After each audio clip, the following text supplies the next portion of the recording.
আসসালামু আলাইকুম প্রিয় শিক্ষার্থী বন্ধুরা, সবাইকে স্বাগতম। আজকে আমি অক্টাল সংখ্যা হতে হেক্সাডেসিমাল সংখ্যায় রূপান্তরের নিয়ম বিস্তারিত আলোচনা করার চেষ্টা করব। তো অক্টাল থেকে হেক্সাডেসিমাল সংখ্যায় রূপান্তরের কিছু নিয়ম লক্ষ্য করি। অক্টাল সংখ্যাকে সরাসরি হেক্সাডেসিমালে রূপান্তর করা যায় না। তাহলে কিভাবে করব? আমরা দুইটি ধাপে অক্টাল সংখ্যাকে হেক্সাডেসিমাল সংখ্যায় রূপান্তর করতে পারি। ধাপ একে আমরা অক্টাল সংখ্যাকে 3 বিট করে বাইনারি মান বসিয়ে প্রথমে বাইনারিতে রূপান্তর করব। পরবর্তীতে যে বাইনারি মান পাবো উক্ত বাইনারি সংখ্যার 4 বিট সমকক্ষ হেক্সাডেসিমাল মান বসিয়ে হেক্সাডেসিমাল মান আমরা নির্ণয় করতে পারি। অর্থাৎ অক্টাল সংখ্যা হতে প্রথমে বাইনারি করব, তারপরে সেই বাইনারিকে আবার হেক্সাডেসিমালে রূপান্তর করব। বিষয়টি যদি আরেকটু লক্ষ্য করি তাহলে দেখতে পাই অক্টাল সংখ্যা হতে আমরা প্রথমে কি করব? বাইনারি নির্ণয় করব এবং তখন আমরা 3 বিট করে বাইনারি মান বসিয়ে বাইনারি মান নির্ণয় করব। পরবর্তীতে এই বাইনারি মানকে আবার হেক্সাডেসিমাল করব, তখন 4 বিট করে ভাগ করে হেক্সাডেসিমাল মান বসিয়ে। অর্থাৎ আমরা যখন অক্টাল থেকে বাইনারি করব তখন 3 বিট করে বাইনারি মান বসাবো। আবার এই বাইনারি থেকে যখন হেক্সাডেসিমাল করব তখন 4 বিট করে ভাগ করে এর বাইনারি সমতুল্য হেক্সাডেসিমাল মান বসিয়ে আমরা এই অক্টাল থেকে হেক্সাডেসিমাল মান নির্ণয় করতে পারি। তো এইখানে লক্ষ্য করি আমরা যখন 0 থেকে 7 পর্যন্ত অক্টাল সংখ্যা 3 বিট করে বাইনারি মান বসাবো তখন 0-এর 3 বিট বাইনারি 3টা 0, 1-এর 3 বিট বাইনারি 2টা 0 1, 2-এর 3 বিট বাইনারি 0 1 0। আবার অনুরূপভাবে 0 থেকে F পর্যন্ত হেক্সাডেসিমাল এর 4 বিট বাইনারি নিম্নরূপ। তো এই ক্ষেত্রে আমাদের এই বাইনারি মানগুলো কিভাবে নির্ণয় হচ্ছে, যেমন 4-এর বাইনারি মান এটি কিভাবে নির্ণয় হলো সেগুলি আমরা একটু লক্ষ্য করি। এই যে আমি ডান দিকে অক্টাল সংখ্যার 0 থেকে 7 পর্যন্ত যে 8টি প্রতীক রয়েছে সেই 8টি প্রতীক আমি এখানে লিখলাম। তো এই বাইনারি মানগুলি বের করার জন্য আমরা উপরে 1, 1-এর দ্বিগুণ 2, 2-এর দ্বিগুণ 4 অর্থাৎ 4 2 1 এর পরিপ্রেক্ষিতে আমরা এখানে 3 বিট বাইনারি মান বের করতে পারি। আমি পূর্বের ক্লাসে এগুলি দেখিয়েছিলাম, তারপরেও আজকে আমি আলোচনা করছি। তো লক্ষ্য করি 0-এর বাইনারি মান 0, কিন্তু 0-এর 3 বিট বাইনারি মান 3টা 0। 1 এই যে উপরে আছে, তাহলে 1-এর পরিবর্তে 1, বাকি 2টা 0। এগুলো তোমরা অনেকেই পারো, তারপরেও আমি দেখাচ্ছি। 2 মাঝখানে আছে, তাহলে 2-এর পরিবর্তে 1, বাকি 2টা 0। 3 এই উপরে নাই, কিন্তু 2 আর 1 যোগ করে 3, সেজন্য 2 আর 1-এর পরিবর্তে 2টা 1 আর 4-এর পরিবর্তে 0। 4 এখানে আছে, তো 4-এর পরিবর্তে 1, বাকি 2টা 0। 5 এইখানে নাই, কিন্তু 4 আর 1 যোগ করে 5, সেজন্য 4-এর পরিবর্তে 1 আর ওই 1-এর পরিবর্তে 1, মাঝখানে 0। 6 এই যে প্রথম 2টা যোগ করে 6, 4 আর 2 যোগ করে 6, তাহলে 4-এর পরিবর্তে 1, 2-এর পরিবর্তে 1, শেষে 0। 7-এর বাইনারি মান কত হবে? 3টা যোগ করে 7, 4 আর 2-এ 6 আর 1-এ 7, সেজন্য 3টা 1 হবে 7-এর 3 বিট বাইনারি। তো এই হচ্ছে আমাদের 0 থেকে 7 পর্যন্ত প্রতিটির 3 বিট করে বাইনারি মান। এখন আমরা এই সংখ্যাটির হেক্সাডেসিমাল মান নির্ণয় করব। লক্ষ্য করি এটি আমার 11 নম্বর বিশেষ করে নিয়ম। ইতিপূর্বে আমি ধারাবাহিকভাবে 1 থেকে শুরু করে 10 পর্যন্ত আলোচনা করেছি, আশা করি সেই ক্লাসগুলি তোমরা দেখেছো। তো লক্ষ্য করি 5 6 এর হেক্সাডেসিমাল সংখ্যা নির্ণয় করব। তাহলে আমরা 5 এবং 6 দুইটা আমরা একটু ফাঁকা করে লিখলাম। লেখার পরে 5 এর 3 বিট বাইনারি কত হবে? 4 এই যে উপরের এই 4 2 1 ধরেও করতে পারি, আবার নিচে এই যে 5-এর বাইনারি মান 1 0 1 আছে, এটা ধরেও করতে পারি। তো আমরা উপরে যদি এই উপরের তথ্য থেকে যদি করতে চাই তাহলে 4 আর 1 যোগ করে 5, তাহলে 4-এর পরিবর্তে 1, 1-এর পরিবর্তে 1, মাঝখানে 0, সেজন্য 5-এর বাইনারি হচ্ছে 1 0 1। এবার 6-এর বাইনারি মান লিখব। 6-এর বাইনারি মান এই যে প্রথমে 4 আর 2 যোগ করে 6, সেজন্য 1 1 0 হবে।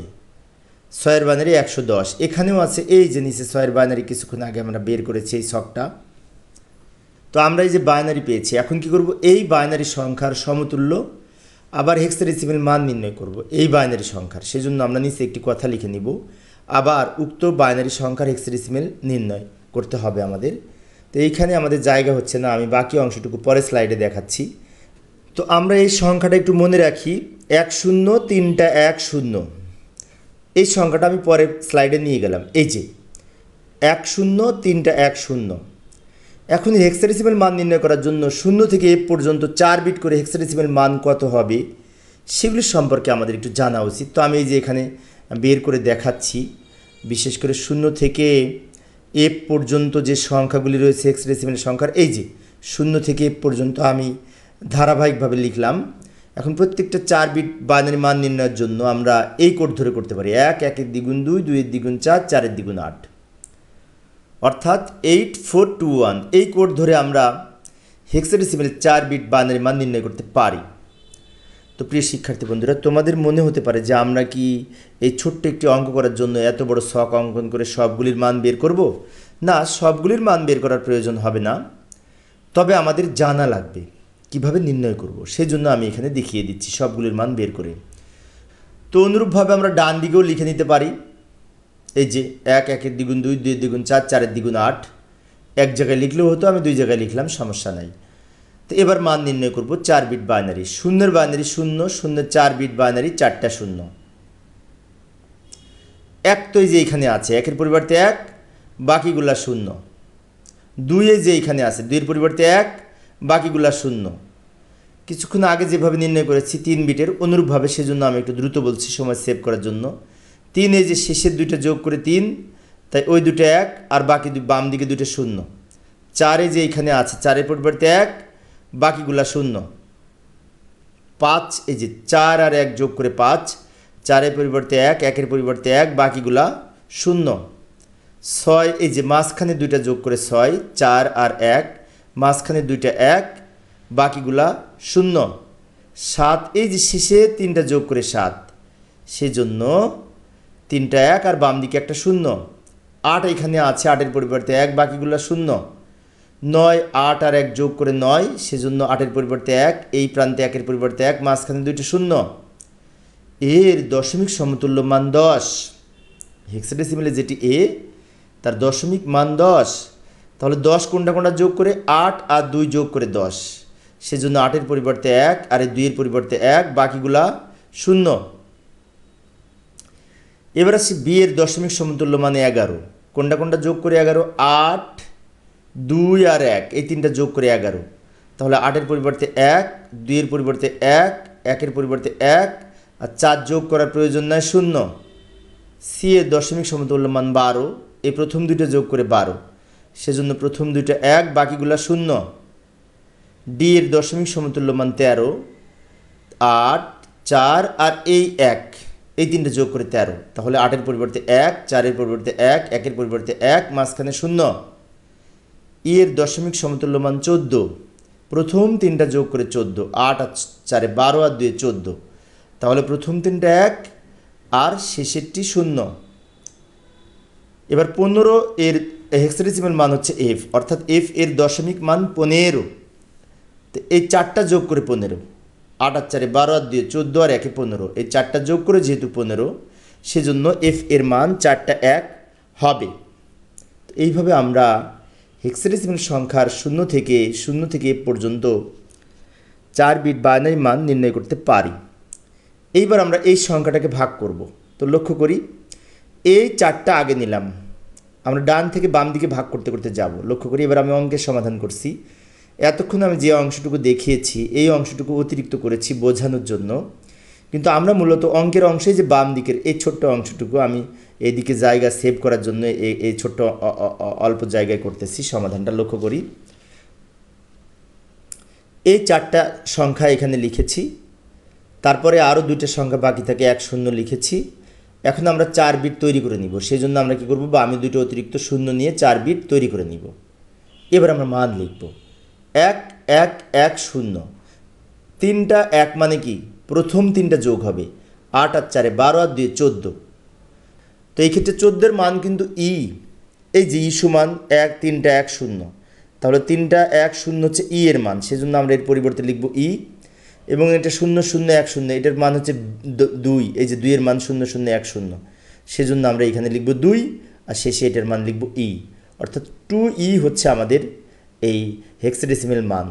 তো আমরা উত্তরটা এইভাবে লিখতে পারি যে 2e বেজ 16 হেক্সাডেসিমেল সংখ্যা, অর্থাৎ আমরা যে অক্টাল সংখ্যাটি হতে হেক্সাডেসিমেল করতে চেয়েছিলাম 2 স্টেপে নির্ণয় করলাম। পূর্বের স্লাইডে আমি বাইনারি নির্ণয় করে দেখিয়েছিলাম 3 বিট করে মান বসিয়ে, আর এখানে 4 বিট করে ভাগ করে সমকক্ষ হেক্সাডেসিমেল মান এর মাধ্যমে আমরা হেক্সাডেসিমেল মান পেয়েছি। তো আমরা পরবর্তীতে খ নাম্বার প্রশ্নটি লক্ষ্য করি। 756 বেজ 8, এটা হচ্ছে অক্টাল সংখ্যা, এর হেক্সাডেসিমেল মান নির্ণয় করতে হবে। তো কিছুক্ষণ আগে আমরা যেভাবে নির্ণয় করেছি, প্রথমে 3 বিট করে বাইনারি মান বসাবো এই সংখ্যাগুলোর। এই যে 3 বিট করে বাইনারি মান কীভাবে নির্ণয় করতে হয় কিছুক্ষণ আগে এগুলো আমরা নির্ণয় করেছি, তোমরা হয়তো বুঝতে পেরেছ। তো এবার আমি 7, 5 আর এই 6 একটু দূরে দূরে লিখলাম। 7-এর 3 বিট বাইনারি 3টা 1 আমরা জানি, 3টা 1 লিখব। 5-এর 3 বিট বাইনারি 101 এবং 6-এর 3 বিট বাইনারি 110 110। এই মানগুলি কিভাবে হয় আমরা এই কোড ধরে নির্ণয় করতে পারবো, যেভাবে নির্ণয় করেছি এইখানে। এবার আমরা এইগুলো একসাথে লিখলাম, এটা বাইনারি সংখ্যা পেলাম। এখন এই বাইনারি সংখ্যার আবার আমরা কি করব, উক্ত বাইনারি সংখ্যার হেক্সাডেসিমেল মান নির্ণয় করব। তো এই সংখ্যাটার পরে স্লাইডে আমি হেক্সাডেসিমেল নির্ণয় করে দেখাচ্ছি 4 বিট করে ভাগ করে। তো এইখানে অবশ্য আমরা একটু মনে রাখবো 4টা 1 0 3টা 1 0, এই সংখ্যাটা আমি পরে স্লাইডে নিয়ে গেলাম। এই যে 4টা 1 0 3টা 1 0। তো এখন কি করব, এইগুলিকে আমরা ডান থেকে বাম দিকে 4টা 4টা করে ভাগ করব। যে এই 4 বিট প্রথমে লিখেছি, তারপরে এই 4 বিট লিখব, সবার শেষে এই একটা বিট বাকি থাকে, একটা 1, বামে আরও 3টা 0 নিয়ে আমি 4 বিট তৈরি করে নিলাম। আমি একটু দ্রুত বলছি সময় সেভ করার জন্য, কারণ এই ধরনের অঙ্ক কিছুক্ষণ আগে আমি দেখিয়েছি। আর এই মানগুলি কীভাবে নির্ণয় করতে হয় এই কোড ধরে, সেটিও আমি কিছুক্ষণ আগে দেখিয়েছি। তো এবার আমরা এই বাইনারি সংখ্যাগুলোর হেক্সাডেসিমেল মান লিখব। 3টা 0 1, এটি হচ্ছে 1-এর বাইনারি, তাই এখানে 1 লিখব। এরপরে 3টা 1 0, এটি সম্ভবত ই এর বাইনারি, এই যে ই এর সমতুল্য 3টা 1 0। এই উপরের কোড ধরে আমরা নির্ণয় করতে পারবো, সেজন্য এখানে ই লিখব। এরপরে আবার 3টা 1 0, এটাও ই এর বাইনারি হবে, তাহলে আমাদের উত্তর হবে 1EE, অর্থাৎ 1EE বেজ 16। তো আমরা সবার শেষে উত্তরটা এইভাবে লিখতে পারি, এই যে 756 অক্টাল সংখ্যা সমান এই হেক্সাডেসিমেল সংখ্যা। আমি দুইটা স্লাইডে আলাদা আলাদা দেখিয়েছি যাতে সহজেই তোমরা বুঝতে পারো। তো এবার আমরা গ নাম্বারে একটি ভগ্নাংশ সংখ্যা লক্ষ্য করি, পয়েন্টযুক্ত সংখ্যা 0.676 বেস 8, এর হেক্সাডেসিমেল সংখ্যা নির্ণয় করতে হবে। তো এটি যেহেতু ভগ্নাংশ সংখ্যা, একই রকম নিয়ম লক্ষ্য করি। সমাধান, প্রথমে আমরা 0 পয়েন্ট আলাদা করে রাখবো, এরপরে 6, 7 এবং 6, এই 3টে সংখ্যা এখানে লিখলাম একটু ফাঁকা করে। এর সমকক্ষ বাইনারি মান লিখব, 3 বিট বাইনারি মান। লক্ষ্য করি 6-এর 3 বিট বাইনারি মান তোমাদের হয়তো অনেকের জানা হয়ে গেছে 110, অর্থাৎ এই যে 4 আর 2 যোগ করে 6, সেজন্য 1 1, আর শেষের 1 যোগ করার প্রয়োজন নাই, তাই 0। 6-এর বাইনারি 110। 7-এর বাইনারি কি মনে আছে, 3টা 1। 6-এর বাইনারি আবার সে 110 লিখব, এই বাইনারি সংখ্যা পেলাম। এখন তোমাদের মনে হতে পারে এটা তো পয়েন্টযুক্ত সংখ্যা। তো এই অঙ্কের ক্ষেত্রে পয়েন্ট যুক্ত হোক আর পয়েন্ট মুক্ত হোক, এই যে 3 বিট বাইনারি মান যখন লিখব তখন নিয়ম 1, উত্তর লেখার সময় আমরা এই যে 0 পয়েন্ট দিয়ে লিখব, অ্যান্সার লেখার সময় আমরা 0 পয়েন্ট দিয়ে লিখব।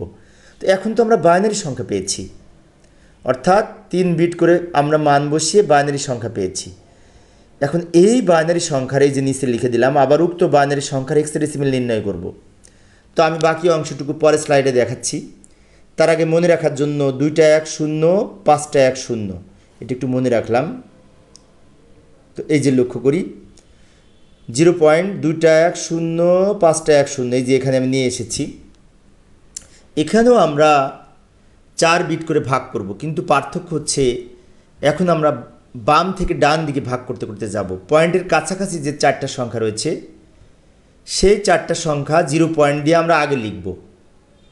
এই 4টা সংখ্যা আমরা আগে লিখেছি, এরপরে পরবর্তী 4টা বিট লিখব। পরবর্তীতে শূন্য একটি বাকি থাকে, এই শূন্যটা লিখব এবং শূন্যের পাশে আরও 3টা শূন্য দিয়ে 4 বিট তৈরি করে নিব। এইবার আমরা এর সমকক্ষ, এই বাইনারি সমকক্ষ হেক্সাডেসিমেল মান লিখব। তো এই ক্ষেত্রে বাইনারি সমকক্ষ হেক্সাডেসিমেল মান কত হবে? 1101। এটা সম্ভবত এই ডি এর বাইনারি, কেননা ডি এর মান 13 যেমন 4 আর 8-এ 12 আর এই শেষের এক 13, অর্থাৎ এই যে ডি সমান 1101, এটা হচ্ছে ডি এর বাইনারি, ডি লিখব। তো এবার পরবর্তী সংখ্যাটি 4টা 1। তো 4টা 1 হচ্ছে এফ এর বাইনারি, আমরা জানি এই যে এফ এর মান হচ্ছে 15 এর 10 বাইনারির সংখ্যা হচ্ছে 4টা 1, আর 3টা 1 হচ্ছে 7-এর বাইনারি, সেজন্য এটার পরিবর্তে আমরা লিখব এফ। 4টা শূন্যর পরিবর্তে আমরা শূন্য লিখব, পয়েন্টের পরে যেহেতু শূন্য না লিখলেও হতো, তারপরে লিখলাম। তো এই ক্ষেত্রে ভগ্নাংশ বা পয়েন্টযুক্ত সংখ্যা সর্বডানে যদি শূন্য থাকে, শূন্যের কোনো মূল্য নাই, সেজন্য আমরা উত্তর লেখার সময় এভাবে লিখতে পারি। এই যে প্রশ্নটি যেটি ছিল অক্টাল সংখ্যা সমান 0.df, এই যে ডিএফ, এই শূন্য লিখলেও হয় না লিখলেও হয়, কেননা পয়েন্টের পরে ডান দিকে শূন্যের কোনো মূল্য নাই, আর পূর্ণ সংখ্যা সর্ববামের শূন্যের কোনো মূল্য নাই, বিষয়টি মনে রাখব। তো এবার আমরা এমন একটি অক্টাল সংখ্যার হেক্সাডেসিমেল নির্ণয় করব যে ক্ষেত্রে পয়েন্টের পূর্বে পূর্ণ সংখ্যা রয়েছে, পয়েন্টের পরে ভগ্নাংশ সংখ্যা রয়েছে, অর্থাৎ পয়েন্টের পরেও সংখ্যা আছে, আগেও সংখ্যা আছে। তো কীভাবে করব? তো এই যে 3 বিট করে বাইনারি মান 0 থেকে 7 পর্যন্ত আমি ওই 4টা নিয়ে এসে রেখেছি। কিভাবে নির্ণয় করতে হবে এটি তাও দেখিয়েছি। তো এবার আমরা সমাধান করব। এখানে যে সংখ্যাগুলি রয়েছে প্রত্যেকটি সংখ্যা এখানে লিখব, পয়েন্ট যেখানে আছে সেখানে রাখব। লক্ষ্য করি 5, 4, 3.26, এখানে যা ছিল তা এখানে লিখে রাখলাম। এবার আমরা এগুলির মান লিখব। লক্ষ্য করি 5-এর বাইনারি কত হবে? 101, এই যে 101 5-এর বাইনারি, এই 4 আর 1 যোগ করে 5, সেজন্য 4-এর পরিবর্তে 1, 1-এর পরিবর্তে 1, মাঝখানে 0। এবার 4-এর বাইনারি কত হবে? 4 তো প্রথমে আছে, 1 আর বাকি দুটো 0, 100, 100 হচ্ছে 4-এর বাইনারি। 3-এর বাইনারি তো 11 আমরা জানি, কিন্তু বাম দিকে একটা 0 নিয়ে 3 বিট তৈরি করে নিতে হবে। এই যে 3-এর বাইনারি 0, 1, 1, 3 বিট বাইনারি। এবার 2-এর বাইনারি কত হবে? 2 তো এখানে মাঝখানে আছে, 2-এর পরিবর্তে 1, 2 দিকে 0, অর্থাৎ 0, 1, 0। 6-এর বাইনারি প্রথম দুইটা যোগ করে 6, 4 আর 2 যোগ করে 6, সেজন্য 6-এর পরিবর্তে হবে 1, 1, 0। এইবার আমরা এইগুলি একত্রে লিখে বাইনারি মান পেলাম। তো পয়েন্টের সর্বডানের শূন্যের কোনো মূল্য নাই, থাকলেও সমস্যা নেই। এখন যে আমরা এই বিশাল একটি বাইনারি মান পেয়েছি, এগুলোকে 4 বিট করে ভাগ করে আমরা এই হেক্সাডেসিমেল মান নির্ণয় করব। এই যে আমরা এই কথাটা লিখে নিতে পারি, আবার উক্ত বাইনারি সংখ্যার হেক্সাডেসিমেল নির্ণয় করব আমরা। তো এই স্লাইডে জায়গা হচ্ছে না, আমি পরের স্লাইডে দেখাচ্ছি বাকি অংশটুকু। অর্থাৎ এই যে বাইনারি সংখ্যাটা পেলাম, এই একটা বড় বাইনারি সংখ্যা, এই সংখ্যাটি আমি পরের স্লাইডে নিয়ে যাচ্ছি। এই যে আমি ওই বিশাল বাইনারি সংখ্যাটা এখানে নিয়ে এসে রাখলাম। এখন আমরা 4 বিট করে ভাগ করব। লক্ষ্য করি পয়েন্টের পূর্বে বাম দিকে ভাগ করতে করতে যাব, পয়েন্টের পরে ডান দিকে ভাগ করতে করতে আসবো। পয়েন্টের কাছাকাছি যেগুলি সেগুলি আগে লিখব। তো প্রথমে পয়েন্টের পূর্বে কত আছে? 0, 0, 1, 1, এই 4টা সংখ্যা আগে আছে, এই 4টা সংখ্যা লিখলাম, এই 4টা বিট লিখলাম এইখানে। এরপরে এই 4টা বিট লিখব, 0, 1, 1, 0, 4টি করে ভাগ করেছি, আর এই 1 লিখেছি। এখন আমাদের এখানে কিন্তু 4 বিট পূর্ণ করে নিতে হবে, বিশেষ করে হেক্সাডেসিমেল কোড 4 বিটের, সেজন্য আরও বাম দিকে 3টা 0 নিয়ে 4 বিট তৈরি করে নিলাম। তাহলে কি হলো? পয়েন্টের পূর্বে যেগুলি ছিল সেগুলি আমরা এই 4টি করে ভাগ করেছি, শেষেরটি একটি সংখ্যা ছিল, আরও 3টা 0 নিয়ে 4 বিট তৈরি করে নিয়েছি। পরবর্তীতে পয়েন্টের পরের সংখ্যাগুলি লেখার জন্য পয়েন্ট যেখানে ছিল সেখানে পয়েন্ট লিখলাম। এরপরে পয়েন্টের কাছাকাছি যে 4টা সংখ্যা আছে 0, 1, 0, 1, এটা লিখব। পরবর্তীতে যে আরও 2টা বিট রয়েছে 1 এবং 0, এটা লিখলাম, এবং আমরা এখানে আরও 2টা 0 দিয়ে 4 বিট তৈরি করে নিলাম। বিষয়টি লক্ষ্য করি, পয়েন্টের পূর্বে যে বামমুখী তীর লেফট অ্যারো ব্যবহার করেছি আমি, কারণ ডান থেকে বাম দিকে আমি সাজাতে সাজাতে গেছি, এবং পয়েন্টের পরেরগুলি বাম থেকে ডান দিকে আমি সাজিয়েছি, সেজন্য রাইট অ্যারো ব্যবহার করেছি। এবার মান লিখব। প্রথমে 0, 0, 0, 1, 3টা 0, 1, এটা নিশ্চয়ই 1-এর মান, তো 1 লিখব। 0, 1, 1, 0, এটা হচ্ছে 6-এর বাইনারি। আমরা ওই যে এই 8421 এই কোড ধরে করতে পারি। 011 এটি 6-এর বাইনারি, 0011 11 মানে কি এটি 3-এর বাইনারি, এটি 5-এর বাইনারি এবং সবার শেষে 1000 হচ্ছে 8-এর বাইনারি। তাহলে আমরা এইগুলির সমকক্ষ হেক্সাডেসিমাল মান লিখেছি। এবার আমরা এই সংখ্যাগুলি একত্রে লিখব, পয়েন্ট যেখানে ছিল সেখানে লিখব এই যে 163.58 বেজ 16। উত্তর লেখার সময় এই সংখ্যাটি বেজ 16 দিয়ে লিখব। এইভাবে আমরা এই অক্টাল সংখ্যা হতে হেক্সাডেসিমাল সংখ্যায় রূপান্তর করতে পারি। আশা করি তোমরা এখন পারবে। তো অনুরূপ আরও একটি অঙ্ক আমি এখানে উপস্থাপন করেছি। 372.64 বেজ 8 এর হেক্সাডেসিমাল মান নির্ণয় করতে হবে। কিছুক্ষণ আগে আমি যে অঙ্কটা দেখিয়েছি অনুরূপভাবে করব। প্রথমে 3 বিট করে বাইনারি মান বসাবো, তারপরে সেই 3 বিট বাইনারি মানকে আমরা 4 বিট করে ভাগ করে হেক্সাডেসিমাল মান এ রূপান্তর করব। আমি একটু দ্রুত বলবো সময় সেভ করার জন্য। 372.64 এই সংখ্যাটি এখানে তুলে নিলাম, পয়েন্ট যেখানে ছিল সেখানে রেখেছি, একটু ফাঁকা করে লিখেছি কারণ প্রত্যেকটা 3 বিট করে বাইনারি মান লিখব। 3 এর সমকক্ষ 3 বিট বাইনারি এই যে 011, 7 এর সমকক্ষ 3টা 1, 2 এর 010, 6 এর 110 আমরা জানি, 4 এর 100। এই মানগুলি আমরা লিখলাম। এই মানগুলি কীভাবে নির্ণয় করতে হয় কিছুক্ষণ আগে আলোচনা করেছি। এই যে 8421 কোড ধরে আমরা এইগুলো নির্ণয় করেছি এইভাবে। এখন আমরা এই লম্বা বাইনারি সংখ্যাটি পেয়েছি 0511010, তারপরে 110100 এই সংখ্যাটি পেয়েছি। এখন এই বাইনারি সংখ্যার আবার আমরা হেক্সাডেসিমাল মান নির্ণয় করব। আমি পরে স্লাইডে দেখাচ্ছি, তোমরা একই পেজে করবে খাতার। আমি বিশেষ করে একটু বড় করে উপস্থাপনা করার জন্য এই দুইটি স্লাইডে দেখাচ্ছি যাতে তোমরা বিশেষ করে বড় করে একটু দেখতে পারো। তো এই যে লক্ষ্য করি ওই বাইনারি সংখ্যাটি আমি এখানে নিয়ে আসলাম, এটার হেক্সাডেসিমাল মান নির্ণয় করব। তো এইখানে আমরা পয়েন্টের পূর্বের অংশগুলি যেগুলি ছিল এই যে 10 লিখেছি এবং 4টা 1, একটা 0 আছে, বাম দিকে আরও আমরা 3টা 0 নিয়ে 4 বিট তৈরি করে নিলাম। অর্থাৎ পয়েন্টের পূর্বে বিশেষ করে এই 4টি বিট লিখেছি, এই 4টা বিট লিখেছি, একটা 0 ছিল, বামে আরও 3টা 0 নিয়েছি। অবশ্য সর্ববামে যদি 0 থাকে সে 0-এর কোনো মূল্য নাই। এবার আমরা পয়েন্ট দিব, পয়েন্টের পরের অংশটিও সাজাবো। 1101 লিখব, 4 বিট আগে নিব, তারপরে এই যে 2টা 0 দিব, 2টা 0-এর পাশে আরও 2টা 0 নিয়ে আমরা 4 বিট তৈরি করে নিব। এইবার আমরা কি করব, মান বসাবো। এই বাইনারির সমকক্ষ হেক্সাডেসিমাল মান 4টা 0-এর বাইনারি মান 0 আমরা জানি, 4টা 1-এর বাইনারি মান কত মনে আছে? 4টা 1 হচ্ছে এফ বা 15 এর বাইনারি, এফ হচ্ছে হেক্সাডেসিমাল 0.15। তো আমরা এখানে এফ লিখব। 1010 এটা অবশ্য এর বাইনারি, এর দশমিক সমতুল্য মান 10, সেই 10-এর বাইনারি হচ্ছে 1010, তাই আমরা এখানে এ লিখব। এরপরে 1101 এটা সম্ভবত 13-এর বাইনারি, 13 হেক্সাডেসিমাল মান হচ্ছে ডি, তাই আমরা এখানে ডি লিখব এবং 4টা 0 অবশ্যই 0-এর বাইনারি, তাই 0 লিখব। এবার এইগুলো একত্রে লিখব কিভাবে, এই যে এফ এ পয়েন্ট ডি 0। তো আমরা এখানে এই ডানের 0টা বাদ দিতে পারি, কেননা পয়েন্টের পরে 0-এর কোনো মূল্য নাই, সেজন্য সবার শেষে আমরা লিখতে পারি এফ এ পয়েন্ট ডি।